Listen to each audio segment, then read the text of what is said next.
नमस्कार साथियों, स्वागत है आपका मेरे YouTube channel Datta reading point में। आज हम डिस्कस करेंगे यूपी टीजीटी पीजीटी 2021 में होने वाली परीक्षा का सिविक्स यानी कि नागरिक शास्त्र और पॉलिटिकल साइंस का प्रैक्टिस सेट नंबर 12। इससे हम 11 प्रैक्टिस सेट कर चुके हैं। इससे पहले हिस्ट्री में 13 कर चुके हैं, ज्योग्राफी में 10 कर चुके हैं। ये हमारा 12वां प्रैक्टिस सेट होगा सिविक्स का। ये आपके लिए दिल्ली यानी कि DSSB में भी आपको बहुत हेल्प करेगा। आपके पास केवल 3 सेकंड का समय होगा। चलिए शुरू करते हैं। अगर आप चैनल पर नए हैं तो सबसे पहले आप सब्सक्राइब कर लीजिए ताकि आपको और भी बहुत सारे प्रैक्टिस सेट मिल सकें। चलिए, पहला क्वेश्चन आपका है, परमाणु अप्रसार संधि से अलग होने वाला प्रथम देश कौन था? ये हो जाएगा आपका ऑप्शन नंबर सी, उत्तर कोरिया।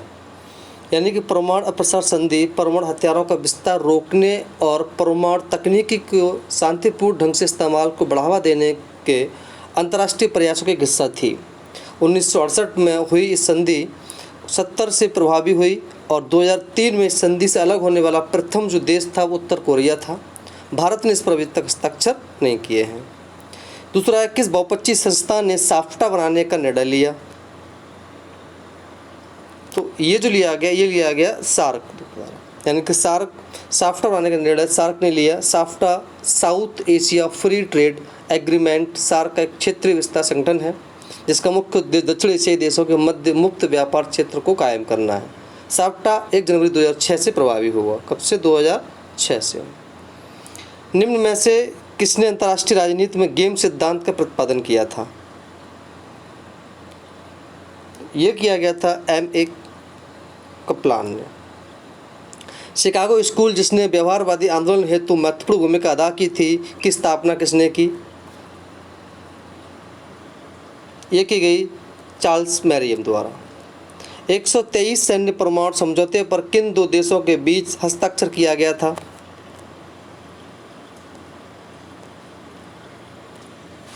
ये किया गया था ऑप्शन नंबर डी, संयुक्त राज्य अमेरिका और भारत के बीच में। यानी कि 123 असैन्य परमाणु समझौता संयुक्त राज्य अमेरिका और भारत के बीच हुआ। यह समझौता अमेरिका के परमाणु ऊर्जा अधिनियम 1954 की धारा 123 के तहत किया गया था, इसलिए इसका नाम 123 पड़ा। यह समझौता 1 अगस्त 2007 को इस पर सहमति बनी, 2007 में। लुसियन पाई के अनुसार राजनीतिक विकास की मुख्य विशेषताएं हैं। तो आप सभी जानते हैं किसकी विशेषताएं, सभी हो जाएंगी यहाँ पर। शांति के लिए एकता का प्रस्ताव निम्न में से किसने किया? यह किया गया UN द्वारा। प्रथम गुट निरपेक्ष आंदोलन शिखर सम्मेलन हुआ था। ये हुआ था, आप 12th में पढ़ा होगा, ये हुआ था हमारा बेलग्रेड में। गुट निरपेक्षता तीसरी दुनिया की सामूहिक आवाज़ है। यह विश्व को लोकतांत्रिक बनाने की साझी मांग थी और साम्राज्यवाद, उपनिवेशवाद और रंग-भेद की नीति को समाप्त करने का सामूहिक आंदोलन था और इसका 1961 में ये बेलग्रेड में संपन्न हुआ था। निम्न में से किस प्रधानमंत्री ने विशुद्ध गुट निरपेक्षता के विचार को प्रतिपादित किया? तो ये किया गया था मोरारजी देसाई द्वारा। जिला जज की नियुक्ति का संबंध संविधान के किस अनुच्छेद से है? तो ये हो जाएगा अनुच्छेद 233 से। ओम्समैन संस्था सर्वप्रथम कहाँ प्रारंभ हुई? तो ये संस्था प्रारंभ हुई थी ऑप्शन नंबर सी, स्वीडन में। ओम्समैन ग्रुप संस्था की स्थापना सर्वप्रथम स्वीडन के द्वारा 1709 में की गई थी। इस संस्था की स्थापना का मुख्य उद्देश्य सत्ता के दुरुपयोग को रोकना था ताकि प्रशासन प्रभावी रूप से कार्य कर सके। लोक नीति निर्माण का कौन सा प्रतिरूप यह कहता है कि नीतियों का बदलती परिस्थितियों के अनुसार समायोजन करना चाहिए? ये हो जाएगा ऑप्शन नंबर बी, वृद्धि संबंधित प्रतिरूप। निम्न में से किसने आलोचना करते हुए कहा कि नौकरशाही वह संगठन है जो अपनी त्रुटियों से सीखने के बावजूद अपने व्यवहार में सुधार नहीं कर सकता? तो ये M. क्रोजियर। हर्बर्ट साइमन का योगदान किस क्षेत्र में प्रसिद्ध है? ये निर्णय निर्माण में। निम्न में किसने लोक प्रशासन तथा निजी प्रशासन में भेद नहीं किया? ये है हेनरी फेयोल। नीति आयोग है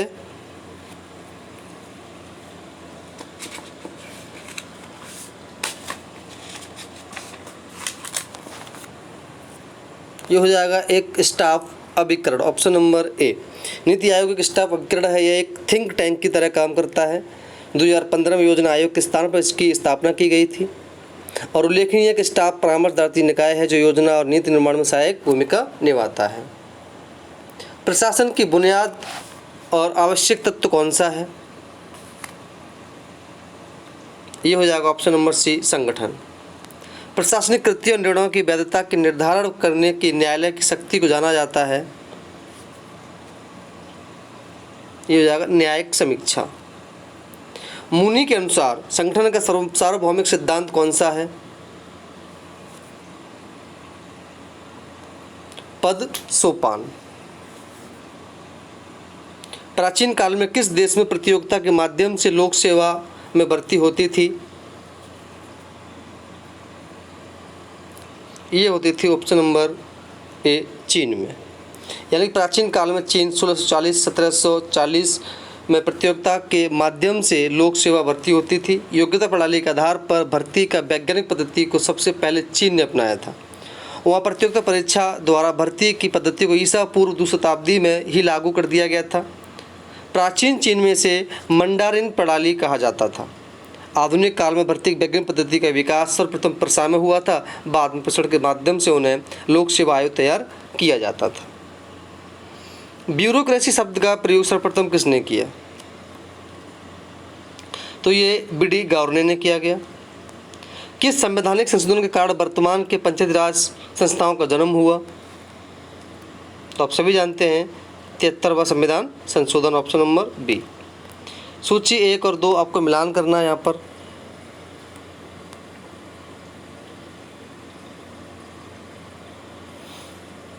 तो यहाँ हो जाएगा व्यवसाय प्रदत्त थॉमस हेयर, GDH कोल, एक व्यक्ति एक मत, एक से अधिक मताधिकार, JS मिल और आनुपातिक प्रतिनिधित्व बेंथम। इस तरह से आपका जो ऑप्शन होगा वो बन जाएगा आपका ऑप्शन नंबर बी। भारत में सामान्य निर्वाचन हेतु एक निर्वाचन क्षेत्र का निर्धारण किया जाता है, आप सभी जानते हैं, परसीमन आयोग के द्वारा। आनुपातिक प्रतिनिधित्व की पद्धति विशेष उपयोगी है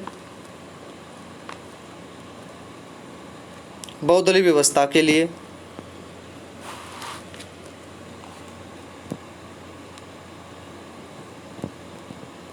किसने कहा कि अब सभी सांप्रदायिकता हानिकारक हैं? अल्पसंख्यक सांप्रदायिकता का तर्क पृथकता है और बहुसंख्यक सांप्रदायिकता अंततः फासिज्म में बलीभूत होती है। ये ऑप्शन नंबर सी, बिपिन चंद्र। एकमात्र जनजातीय नेता जिन्हें भारत संसद के संग्रहालय चित्रण द्वारा सम्मानित किया गया है, ये हो जाएगा option number B, Birsa Munda. इसके थोड़ा जान लेते हैं। 1875 में छोटा नागपुर में जन्मे बिरसा मुंडा को 1895 में आदिवासी लोगों को भड़काने के आरोप में ब्रिटिश सरकार ने गिरफ्तार कर लिया था। उन्हें 2 वर्ष सजा दी गई थी। अंततः 1900 में उनकी मृत्यु हैजे कारण हो गई, किंतु तब तक बिरसा ने एक आंदोलनकारी जमात तैयार कर दी। बिरसा मुंडा एकमात्र जनजातीय नेता हैं जिन्हें भारत संसद में संग्रहालय के रूप में सम्मानित किया गया, चित्रण के रूप में। वो राज्य बताइए जिनकी राजकीय विधानसभाएं राज्य की राजधानी को छोड़कर अन्य स्थानों पर बैठक करती हैं। Option number D, Jammu Kashmir एवं महाराष्ट्र। निम्नलिखित में से केवल राज्य की सभा की समितियां कौन सी हैं? राज्यसभा की ही समितियां कौन सी हैं? ये हो जाएगा ऑप्शन नंबर डी, सार्वजनिक प्रतिष्ठानों से संबंधित। या हम कहें कि यहाँ पर आपका जो ऑप्शन हो जाएगा वो बन जाएगा आपका ऑप्शन नंबर डी, 1, 2 और 3। चौथी नहीं होगी, वो बाय मिस्टेक लग गया। ये भारत संसद से अभिप्राय है, तो ये हो जाएगा ऑप्शन नंबर डी, यानी कि संसद का जो निर्माण होता है वो राष्ट्रपति, राज्यसभा और लोकसभा तीनों से मिलकर के होता है।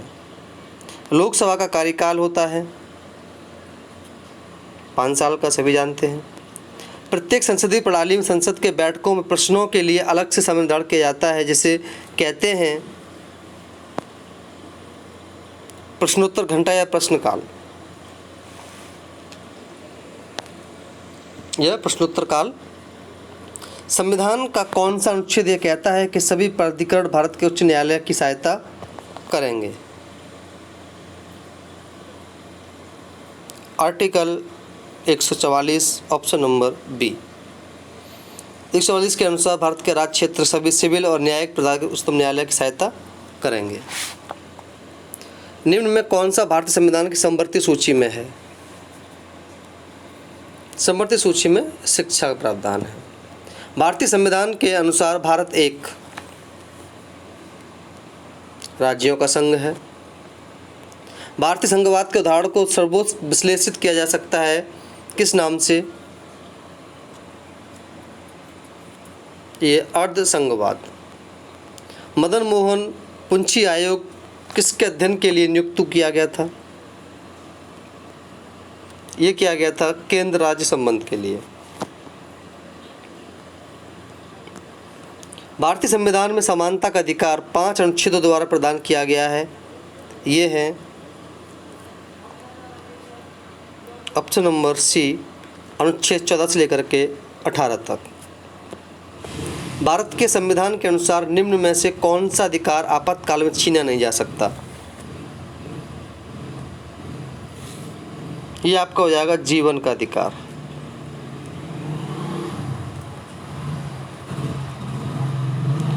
निम्नलिखित में से किस आयोग ने पिछड़े वर्गों में क्रीमी लेयर संभ्रात परत की पहचान की? ऑप्शन नंबर ए, बीपी मंडल आयोग ने। कौन 17 वर्षांत के उपरांत संसद की बैठक आयोजित करने को अधिकृत है? ये हो जाएगा आपका ऑप्शन नंबर बी, राष्ट्रपति।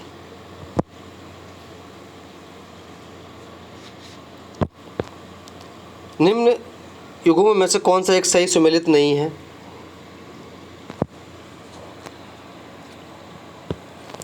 ऑप्शन नंबर सी, 25 धार्मिक कार्यों में प्रबंध की स्वतंत्रता। 25 से 28 तक धर्म स्वतंत्रता के अधिकारों के बारे में उपबंध है। 25 में अंतःकरण व धर्म के अबाध रूप को मानने, आचरण और प्रचार करने की स्वतंत्रता का उल्लेख किया गया है। धार्मिक कार्यों के प्रबंध स्वतंत्रता अनुच्छेद 26 में निहित है। ये 26 में है, जबकि इसलिए सही हो जाएगा। संविधान के कौन से अनुच्छेद से प्रावधान है कि राजनीति के निर्देशों तत्वों को न्यायालय में नहीं लाया जा सकता?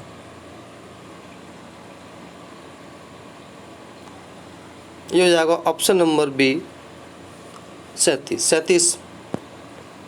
निम्नलिखित में से किस समिति की सिफारिश पर मौलिक कर्तव्यों को भारत संविधान में जोड़ा गया था?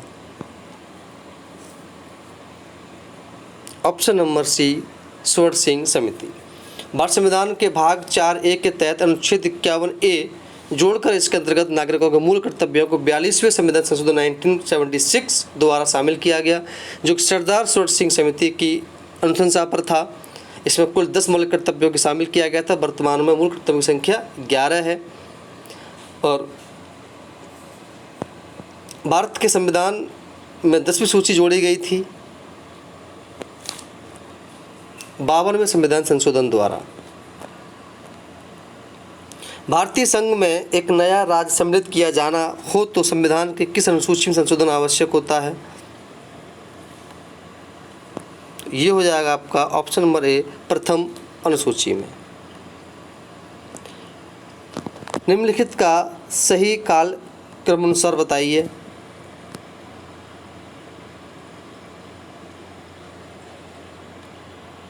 ये हो जाएगा आपका ऑप्शन नंबर सी, दूसरा, चौथा, तीसरा और पहला। आप इसको पढ़ सकते हैं। अगर कथन है भारत विनाशी राज्यों का संघ है, संविधान पर राज्यों का नियंत्रण नहीं है।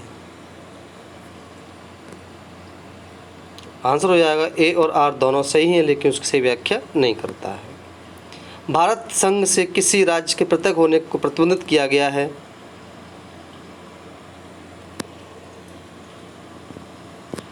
ऑप्शन नंबर ए संविधान 16वां संशोधन अधिनियम 1963। नेक्स्ट है, संविधान के किस अनुच्छेद के तहत यह उपबंधित है कि निर्वाचक नामावली धर्म, मूलवंश, जाति या लिंग के आधार पर तैयार नहीं की जाएगी?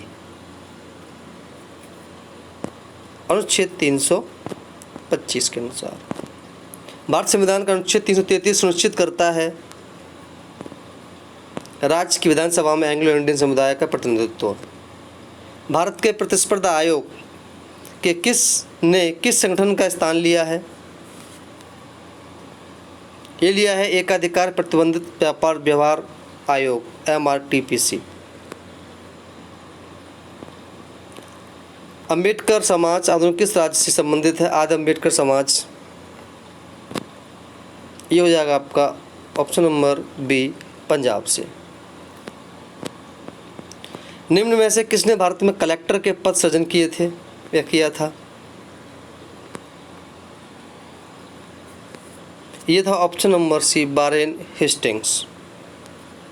भारत में कलेक्टर के पद का सृजन 1772 में वारेन हेस्टिंग्स द्वारा किया गया था, जिसका कार्य प्रशासन का निरीक्षण करना, राजस्व वसूलना और जिले कानून व्यवस्था बनाए रखना था।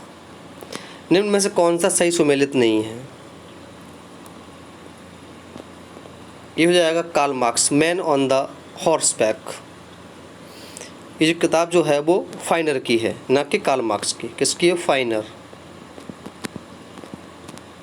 कांग्रेस के किस अधिवेशन में नेहरू की प्रेरणा से समाजवादी ढांचे का प्रस्ताव पारित हुआ?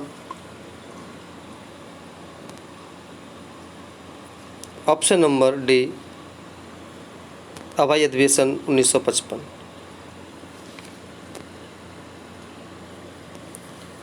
निम्न में से किसने राजनीति विज्ञान को शक्ति के विज्ञान के रूप में परिभाषित किया? कैटलिन। निम्न में से कौन से ग्रंथ से स्वामी दयानंद सरस्वती ने राजतंत्र की अवधारणा को लिया? Option number B, Manusmriti.